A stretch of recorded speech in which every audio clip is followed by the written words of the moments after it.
A country's constitution is the single most important document, particularly as it directs the affairs of the government and its people, irrespective of gender, and it should be fair to all.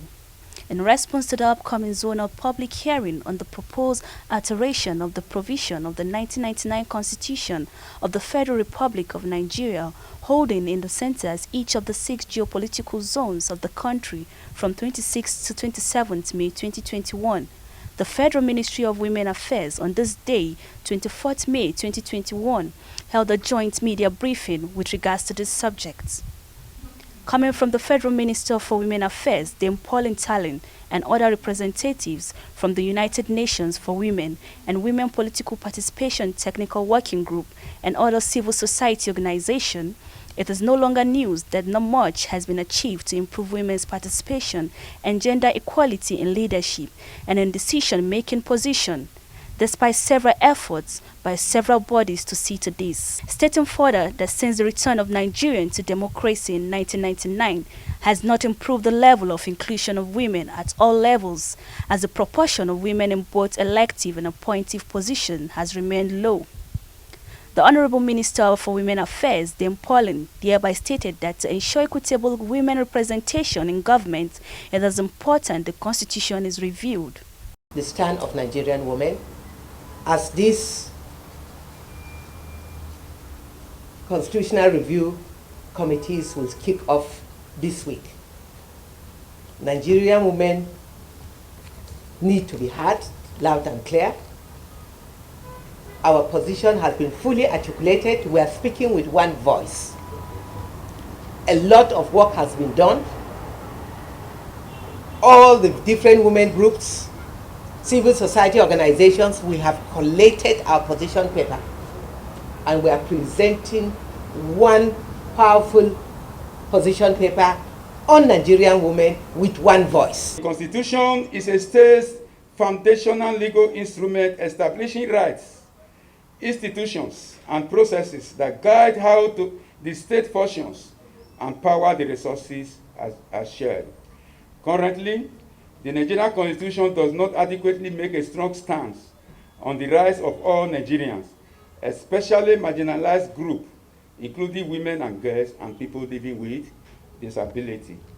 It is our fervent hope that the outcome of this national public hearing will echo the mood of the nation for a Nigerian we want.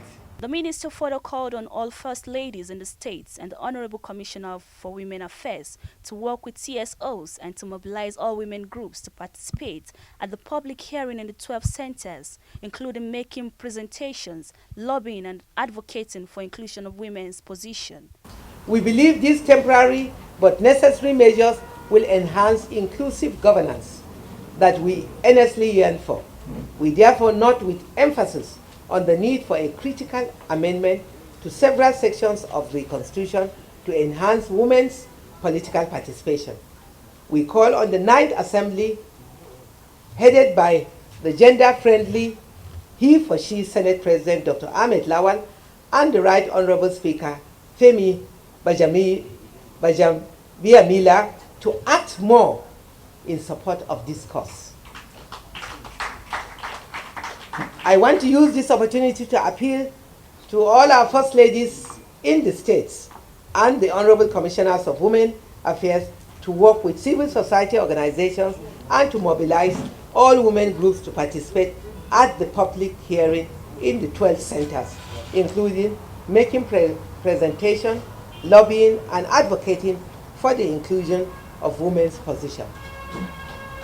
The Ministry of Women Affairs rely very much on the critical role of our governors and wives of governors at the state. And I want to commend so far some governors that have started including and giving seats, special seats to women at the local government levels. This is highly commendable and we are recording it and will keep acknowledging such governors for the outstanding role they are playing to include women in the political space.